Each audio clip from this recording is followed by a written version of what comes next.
साथियों, आपका बहुत बहुत स्वागत है।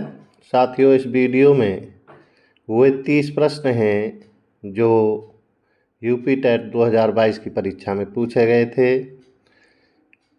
इनमें से प्रश्न ज़्यादातर रिपीट होते रहते हैं और पेपर कैसा आया था ये देखना आप सभी के लिए बहुत ज़रूरी है। इससे ही पता लगता है कि पेपर किस टाइप के आते हैं। साथियों, कामना करते हैं कि आप जल्दी से जल्दी सफल होंगे। हमारा लक्ष्य आपकी सफलता है और आप इस वीडियो को अच्छे से देख लेना, इन क्वेश्चंस को अच्छे से देख लेना, जिससे आपको पता लग सके कि परीक्षा में इस समय कैसे प्रश्न पूछे जा रहे हैं। और इस वीडियो को लाइक कर देना, जिससे यह वीडियो यहाँ सेव हो जाती है।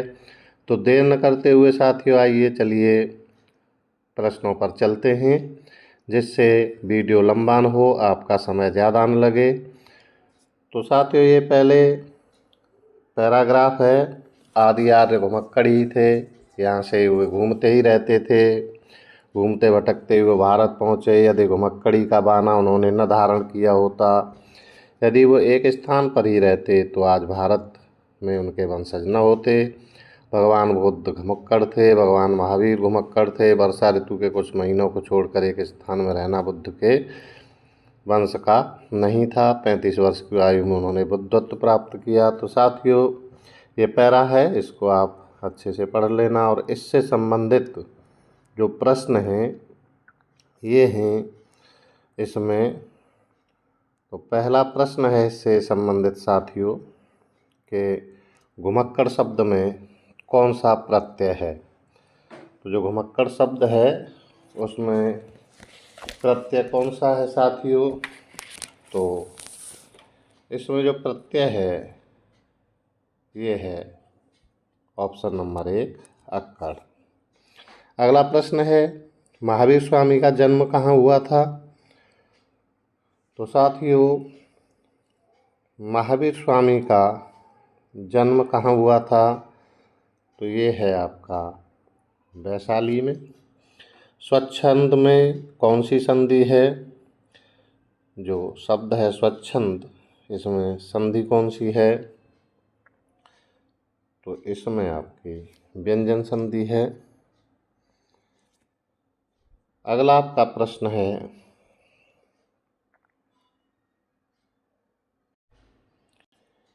महात्मा बुद्ध ने जब बुद्धत्व प्राप्त किया तब उनकी अवस्था कितनी थी। तो साथियों, इसका जो उत्तर है ये है ऑप्शन नंबर 4। महात्मा बुद्ध ने जब बुद्धत्व प्राप्त किया था तो उनकी जो अवस्था थी वो 35 वर्ष की थी। अगला प्रश्न है, श्रुति धर्म का क्या अर्थ है। तो साथियों, इसका जो अर्थ है ये है वैदिक धर्म। अगला प्रश्न है, ऋ का उच्चारण स्थान क्या होता है। तो साथियों, इसका जो उत्तर है ये नासिक वर्ण है। अगला प्रश्न है, 4 गज मलमल में कौन सा विशेषण है।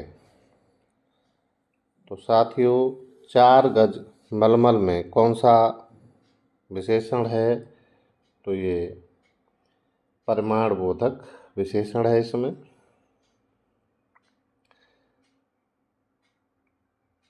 अगला प्रश्न है साथियों, समास का विलोम क्या है। समास का विलोम क्या है, आप देख लीजिए सही से। तो इसका जो सही उत्तर है साथियों वो है व्यास। शून्य का तत्सम रूप क्या है। शून्य का तत्सम रूप क्या है। तो साथियों, शून्य का जो तत्सम होता है वो शून्य होता है। जैसे कहते हैं शून्य हो गया, तो इसका मतलब एकदम शून्य हो गया। अगला प्रश्न, आँख की किरकिरी होने का अर्थ है। आँख की किरकिरी होने का अर्थ है, ये एक मुहावरा है। और इसका क्या अर्थ है साथियों। तो इसका जो अर्थ है साथियों, अप्रिय लगना। अगला प्रश्न है साथियों, निम्न में से किस शब्द की वर्तनी सही है। ये आपके सामने 4 शब्द दिए गए हैं। बताना है कि इनमें से किसकी वर्तनी सही है। एक की वर्तनी सही है, बाकी की गलत है। तो साथियों, इसका जो सही उत्तर है ऑप्शन नंबर 4 आपके सामने, अनुग्रहित शब्द की वर्तनी बिल्कुल सही है। अगला प्रश्न है, निम्नलिखित में शुद्ध शब्द है। तो ये 4 ऑप्शन है आपके सामने, इसमें से शुद्ध शब्द कौन सा है? तो ऑप्शन नंबर 4 पैतृक एक शुद्ध शब्द है, बाकी अशुद्ध हैं। स ध्वनि का उच्चारण स्थान क्या है साथियों? तो इसका जो साथियों सही उत्तर है ये है तालु। स का जो है ये तालु इसका उच्चारण स्थान है। अगला प्रश्न है साथियों, अत्यंत शब्द में प्रयुक्त उपसर्ग है। तो उपसर्ग जो किसी शब्द के पहले लगते हैं वो उपसर्ग होते हैं, और जो बाद में लगते हैं वो प्रत्यय होते हैं। तो अत्यंत में जो उपसर्ग लगा हुआ है वो क्या है? तो साथियों, अत्यंत में अत्य उपसर्ग लगा है। अगला प्रश्न है, उपत्यका का अर्थ है। ये अनेक शब्दों के लिए एक शब्द का प्रश्न है, और इसका जो उत्तर है ये है पर्वत के पास की भूमि। अगला प्रश्न है साथियों, निम्नलिखित में से मौखिक अभिव्यक्ति का रूप है। तो मौखिक अभिव्यक्ति का रूप क्या है? जो आपके सामने ऑप्शन है उनमें से, तो इसका जो उत्तर है साथियों वो है आशुभाषण। अगला प्रश्न है, हिंदी भाषा की बोलियां हैं। तो हिंदी भाषा की कितनी बोलियां हैं? तो साथियों, इसका जो सही उत्तर है वो है 18। अगला प्रश्न है साथियों, सामाजिक शब्द में मूल शब्द और प्रत्यय क्या है? यानी जो मूल शब्द है और इसमें जो प्रत्यय लगा है वो क्या है? किसी भी शब्द के जो पीछे लगते हैं वो प्रत्यय कहलाते हैं और आगे वाले उपसर्ग कहलाते हैं। तो सामाजिक में साथियों जो प्रत्यय लगा है वो है आपका साधनमाजिक। सॉरी, इसमें जो आपका सही उत्तर है यह है समाज धन इक। समाज धन इक। तो इसमें जो मूल शब्द है वो है समाज, और एक प्रत्यय लग के ये सामाजिक हो गया है। अगला प्रश्न है साथियों,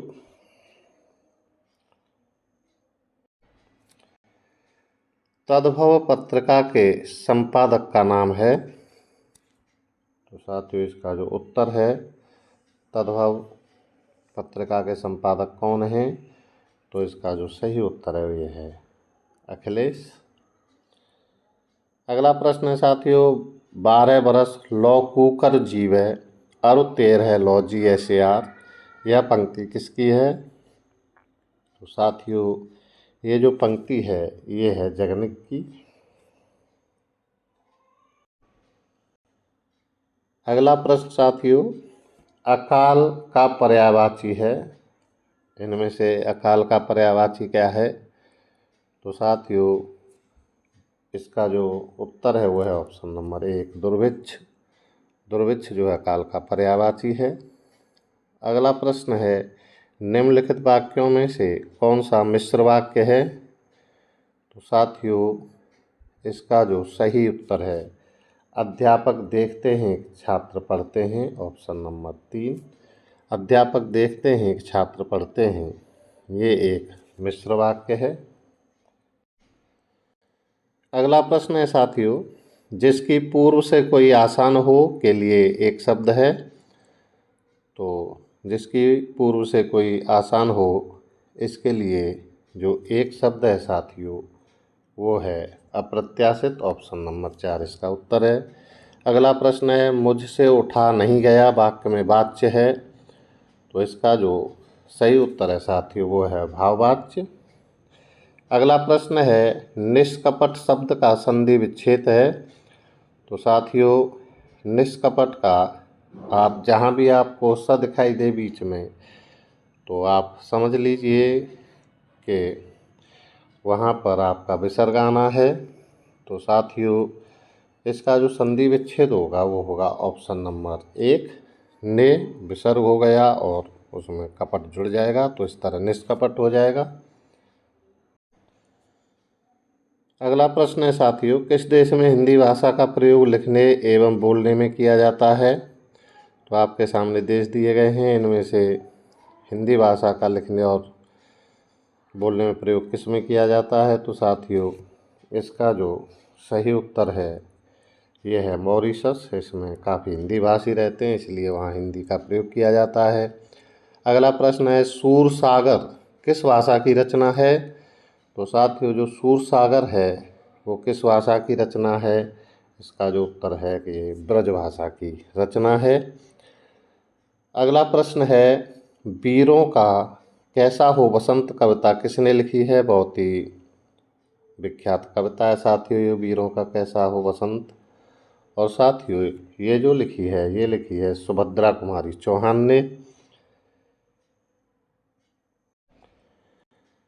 अगला प्रश्न है साथियों, क्षेत्रीय में कौन सा विशेषण है? तो साथियों इसमें क्षेत्रीय में विशेषण बताना है कौन सा है। तो इसमें जो ऑप्शन 1 है गुणवाचक विशेषण है क्षेत्रीय में।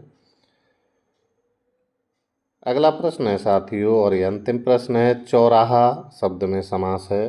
तो चौराहा शब्द में कौन सा समास है साथियों? तो इसमें द्विगु समास है। साथियों इस तरह ये यूपी टेट 2022 में हिंदी के 30 प्रश्न पूछे गए थे। प्रश्नों में विविधता थी। आप साथियों अपनी तैयारी अच्छे से करिए। इस वीडियो को आप कभी भी कहीं भी देख सकते हैं। हमारा उद्देश्य ये है कि आपको सभी चीज़ें एक ही जगह पर मिल जाएं, जिससे आप कहीं भी देख सकें। साथियों हमारे चैनल को सब्सक्राइब कर लेना, वीडियो को लाइक और शेयर ज़रूर कर देना, और चैनल को सब्सक्राइब करने से हमारी जो भी वीडियो अपलोड होगी वो सबसे पहले आप तक पहुंचेगी, जिससे आप उसका लाभ उठा सकें। साथियों धन्यवाद।